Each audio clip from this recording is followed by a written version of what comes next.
ಪರೀಕ್ಷೆ ಎಂಬ ಭಯಬಿಟ್ಟು ಪರೀಕ್ಷೆಯನ್ನು ಎದುರಿಸಬೇಕು. ಪರೀಕ್ಷೆಯಲ್ಲಿ ಉತ್ತೀರ್ಣರಾಗಲು ಕಲಿಕೆ ಜೊತೆಗೆ ಆತ್ಮವಿಶ್ವಾಸದ ಅಗತ್ಯವಿದೆ ಎಂದು ಮಂಡ್ಯ ವಿಧಾನಸಭಾ ಕ್ಷೇತ್ರದ ಶಾಸಕ ರವಿಕುಮಾರ್ ಅವರು ಹೇಳಿದರು. ಶಾಲಾ ಶಿಕ್ಷಣ ಇಲಾಖೆ, ಮಂಡ್ಯ ಹಾಗೂ ಕ್ಷೇತ್ರ ಶಿಕ್ಷಣಾಧಿಕಾರಿಗಳ ಕಚೇರಿ, ವಿಜಯ ಕರ್ನಾಟಕ ಮೈಸೂರು ಆವೃತ್ತಿಯ ಸಹಯೋಗದಲ್ಲಿ ಆಯೋಜಿಸಿದ್ದ ಎಸ್ಎಸ್ಎಲ್ಸಿ ವಿದ್ಯಾರ್ಥಿಗಳಿಗೆ ಪರೀಕ್ಷೆಯನ್ನು ಎದುರಿಸುವುದು ಹೇಗೆ ಪ್ರೇರಣಾದಾಯಿ ಕಾರ್ಯಾಗಾರ ಹಾಗೂ ಸ್ಫೂರ್ತಿ ಸಿಂಚನ ಕಾರ್ಯಾಗಾರವನ್ನು ಗಿಡಕ್ಕೆ ನೀರೆರೆಯುವ ಮೂಲಕ ಉದ್ಘಾಟಿಸಿ ಮಾತನಾಡಿದರು. ವಿದ್ಯಾರ್ಥಿಗಳು ಪರೀಕ್ಷೆಯನ್ನು ಉತ್ಸಾಹದಿಂದ ಎದುರಿಸಿದಾಗ ಮಾತ್ರ ಪರೀಕ್ಷೆಯಲ್ಲಿ ಉತ್ತೀರ್ಣರಾಗಬಹುದು. ಪರೀಕ್ಷೆಯಲ್ಲಿ ಅನುತ್ತೀರ್ಣಗೊಳ್ಳುತ್ತೇವೆ ಎಂಬ ಭಯದಿಂದ ಪರೀಕ್ಷೆಯನ್ನು ಎದುರಿಸಿದರೆ ಪರೀಕ್ಷೆಯಲ್ಲಿ ಅನುತ್ತೀರ್ಣಗೊಳ್ಳುತ್ತೀರಿ. ಪರೀಕ್ಷೆಯ ಭಯ ಬಿಟ್ಟು ಯಾವ ವಿಷಯ ನಿಮಗೆ ಕಷ್ಟ ಎನಿಸುತ್ತದೆಯೋ ಸದರಿ ವಿಷಯದ ಮೇಲೆ ಹೆಚ್ಚಿನ ಅಭ್ಯಾಸ ನಡೆಸಿ ಎಂದು ಹೇಳಿದರು.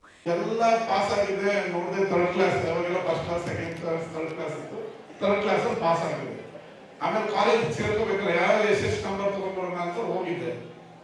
ಕೊಟ್ಟರು ಎಲ್ಲ ನೋಡಿದೆ ಇಂಗ್ಲೀಷಲ್ಲಿ 18 ಬರಬೇಕು, 35 ಬರ್ಬೇಕಾದ್ರೆ 18 ಬಂದ್ಬಿಟ್ಟಿದ್ದು. ಹಿಂದೆ ಮುಂದೆ ನೋಡಿದೆ, ತಿರುಗಿ ಒಳಗೋಗಿ ಕೇಳಿದ್ರೆ ಪಾಸ್ ಆಗಿದ್ದೀನಿ. ತಿರುಗಿ ಇಂಗ್ಲೀಷ್ 18 ಬಂದಿದೆ. ಅವ್ರು ಕೊಟ್ಟಿರೋ ನಂಬರ್ ಪ್ರಕಾರ ಫೇಲ್, 5 ಸಬ್ಜೆಕ್ಟು ಪಾಸ್. ಈ 18 ಕೇಳಿಬಿಟ್ರೆ ಆಮೇಲೆ ಫೇಲ್ ಅಂದ್ಬಿಡ್ತೀವಿ, SSLC ಫೇಲ್ ಆಗ್ಬಿಟ್ಟಿರೋ ಅಂತ ಒಂದಿನ ಮನೆಗೆ ಬಿಟ್ಟೋದೆ. ತಿರುಗಿ ಮಾರನೇ ಬಂದೆ ಕಾಲೇಜ್ ಸೇರ್ಕೋಬೇಕಲ್ಲ, ಫೇಲ್ ಆಗಿದೆಯಾ ಅಂತ ಹೋದೆ. ಅವ್ರು ಹೇಳಿದ್ರು ಕನ್ನಡ ಹಿಂದಿ ಪಾಸ್ ಆಗಿದ್ರೆ ಇನ್ನೊಂದು ಸಬ್ಜೆಕ್ಟ್ ಫೇಲ್ ಆಗಿದ್ರು ಪಾಸ್ ಆಗುತ್ತೆ. SSLC ಪಾಸ್ ಆಯ್ತು. PUC ಹೋದೆ. PUC ಹೋದೆ, ಎಲ್ಲ 5 ಸಬ್ಜೆಕ್ಟ್ ಪಾಸ್ ಆಗಿದೆ, ತಿರ್ಗಾ ಇಂಗ್ಲೀಷಲ್ಲಿ ಫೇಲ್ ಆಗ. ಈ ಇಂಗ್ಲೀಷ್ ನನಗೆ PUC SSLC ಇಂದ ಕಾಡ್ತಾನೇ ಇತ್ತು. ಎರಡನೇ ಸರಿ ಬರದೆ ಇಂಗ್ಲೀಷ್ PUC ಅಲ್ಲೂ ಫೇಲ್ ಆಗ.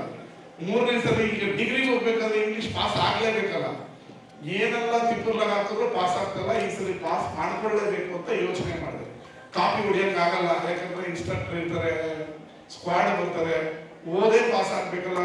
ಮಾಡಿ ಮೇಲೆ ಓದೆ, ಕೆಳಗಿಳಿದೆ, ಕೇಳಕ್ ಹೋದೆ, ಆಯ್ತಲ್ಲ, ಬರ್ತಾ ಇಲ್ಲ. ಫೈನಲಿ ಈ ಸರಿ ಇಂಗ್ಲಿಷ್ ಪಾಸ್ ಮಾಡ್ಲೇಬೇಕು ಅಂತ ಬುಕ್ ಹಿಡ್ಕೊಂಡು ಕೂತ್ಕೊಂಡೆ. 1 ವಾರ ಓದ್ದೆ, ಬರ್ದೆ, ಕಲ್ತಿದ್ನ ಬರ್ದೆ, ಮಾಡಿ 45 ಮಾರ್ಕ್ಸ್ PUCಲಿ ಬಂತು, ಪಾಸ್ ಆದ. ಹಾಗೆ ನೀವು ಫೇಲ್ ಆಗ್ತೀವಿ ಅಂತ ಯೋಚನೆ ಮಾಡ್ತಾ ಇದ್ರೆ ಫೇಲ್ ಆಗೇ ಆಗ್ತೀರಾ. ಪಾಸ್ ಆಗ್ಬೇಕು ಅಂತ ಡಿಸೈಡ್ ಮಾಡಿ ಯಾವ ಕಷ್ಟ ಈಗ ಫ್ರೀ ಅದಾದ್ರೆ ಈಸಿಯಾಗಿ ಓದ್ಬಿಡ್ತೀವಿ. ಕಷ್ಟದ ಎಕ್ಸಾಮ್ ಹತ್ತತ್ರ ಬಂದಾಗ ತಲೆ ಒಳಗೆ ರಿಜಿಸ್ಟರ್ ಆಗುತ್ತೆ. ನಾಳೆ ಅಂದ್ರೆ ಸಾಯಂಕಾಲ ಓದ್ಕೊಂಡ್ರೆ ಬೆಳಿಗ್ಗೆ ಬರ್ದು ಬಿಡ್ಬೋದು ಅಂತ ಇಲ್ಲಿ ಕೂತಿರೋ 90% ಜನರ ಮನಸ್ಥಿತಿ ಅದು. ಹೌದಾ ಇಲ್ವಾ? ಜಿಲ್ಲಾಧಿಕಾರಿ ಡಾ. ಕುಮಾರ್ ಅವರು ಮಾತನಾಡಿ, ಎಸ್ಎಸ್ಎಲ್ಸಿ ವಿದ್ಯಾರ್ಥಿ ಜೀವನ ಒಂದು ಮಹತ್ತರವಾದ ಘಟ್ಟವಾಗಿದೆ. ಪರೀಕ್ಷೆಯನ್ನು ಮನೆಯ ಹಬ್ಬದಂತೆ ಸಂಭ್ರಮಿಸಿ ಎಸ್ಎಸ್ಎಲ್ಸಿ ಪರೀಕ್ಷೆಯಲ್ಲಿ ಸಾಧನೆ ಮಾಡಿ. ಜೀವನದಲ್ಲಿ ಒಳ್ಳೆಯ ಗುರಿ, ಸಕಾರಾತ್ಮಕ ಚಿಂತನೆಗಳನ್ನು ಬೆಳೆಸಿಕೊಳ್ಳಿ. ಪರೀಕ್ಷಾರ್ಥಿಗಳು ಪರೀಕ್ಷೆಯಲ್ಲಿ ಯೋಧರಂತೆ ಹೋರಾಡಿ 100ಕ್ಕೆ 100 ಅಂಕಗಳನ್ನು ಪಡೆದು ಜಯಿಸಬೇಕು ಎಂದು ಹೇಳಿದರು.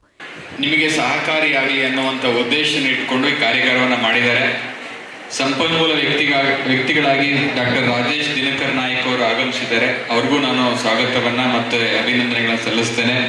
ಮತ್ತು ರಮೇಶ್ ಬಿ ಉಮಾರಾಣಿಯವರು ಇಬ್ಬರೂ ಕೂಡ ತಮಗೆ SSLC ಎಕ್ಸಾಮ್ಗೆ ಯಾವ ರೀತಿ ಪ್ರಿಪೇರ್ ಆಗಬೇಕು ಅನ್ನುವಂಥ ಮಾಹಿತಿಯನ್ನು ಕೊಡ್ತಾರೆ. ಮೊದಲನೇದಾಗಿ ತಾವು ದಯವಿಟ್ಟು ಇವತ್ತಿನ ಕಾರ್ಯಾಗಾರದ ಸದುಪಯೋಗವನ್ನು ಪಡಿಸ್ಕೊಳ್ಬೇಕು.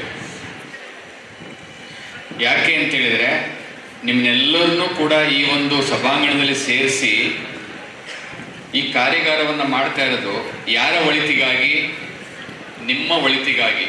ಇಲ್ಲಿ ಮೇಲ್ಗಡೆ ಇರತಕ್ಕಂಥವ್ರು ಯಾರಿಗೂ ಕೂಡ ಇದರಿಂದ ಲಾಭ ಇಲ್ಲ, ಆದರೆ ಹೆಚ್ಚು ಲಾಭ ತಗೊಳ್ಳುವಂಥವ್ರು ನೀವು. ಅದಕ್ಕೋಸ್ಕರ ಈ ಕಾರ್ಯಾಗಾರವನ್ನು ಸದುಪಯೋಗವನ್ನು ಪಡ್ಕೊಳ್ಳಿ. ಇಬ್ಬರು ಸಂಪನ್ಮೂಲ ವ್ಯಕ್ತಿಗಳು ನಿಮಗೆ ಒಂದು ಸ್ಫೂರ್ತಿದಾಯಕ ಮಾರ್ಗವನ್ನು, ಒಂದು ದಾರಿ ದೀಪವಾಗಿ ಮಾರ್ಗದರ್ಶನವನ್ನು ಕೊಡ್ತಾರೆ. ಆ ಮಾರ್ಗದರ್ಶನ ಅವಶ್ಯಕತೆ ಇದೆ. ನಾವು ಎಷ್ಟೇ ಬುದ್ಧಿವಂತರಾಗಿದ್ದರೂ ಸಹ, ಎಷ್ಟೇ ಚೆನ್ನಾಗಿ ಓದಿದ್ರೂ ಕೂಡ ನಮಗೆ ಒಂದು ದಾರಿಯನ್ನ, ಸನ್ಮಾರ್ಗದ ದಾರಿಯನ್ನ ತೋರಿಸುವಂತ ಮಾರ್ಗದರ್ಶಕರು ನಮ್ಮ ಬದುಕಿಗೆ ಅವಶ್ಯಕ. ಹಾಗಾಗಿ ನೀವೆಷ್ಟೇ ಬುದ್ಧಿವಂತರಿದ್ರೂ ಕೂಡ ಬೇರೆಯವರು ದೊಡ್ಡವರು ಹೇಳೋದನ್ನ ಅದನ್ನ ಚಾಚು ತಪ್ಪದೆ ಪಾಲಿಸಬೇಕು. ಜಿಲ್ಲಾ ಪಂಚಾಯತ್ ಮುಖ್ಯ ಕಾರ್ಯನಿರ್ವಹಣಾಧಿಕಾರಿ ಕೆಆರ್ ನಂದಿನಿ ಅವರು ಮಾತನಾಡಿ, ಯಾವುದೇ ಪರೀಕ್ಷೆಗೆ ಹೋಗುವಾಗ ಸ್ವಲ್ಪ ಭಯ ಇರಬೇಕು, ಆದರೆ ನಮ್ಮ ಏಕಾಗ್ರತೆಯನ್ನು ತಪ್ಪಿಸುವಂತಹ ಭಯ ಇರಬಾರದು. ಪರೀಕ್ಷೆ ವಿದ್ಯಾರ್ಥಿಗಳ ಜೀವನದಲ್ಲಿ ತಮ್ಮ ಪ್ರತಿಭೆಯನ್ನು ತೋರಿಸಲು ಬರುವ ಒಂದು ಸುವರ್ಣಾವಕಾಶ. ಅದನ್ನು ಸಂಭ್ರಮದಿಂದ ಆಚರಿಸಬೇಕು ಎಂದು ಹೇಳಿದರು.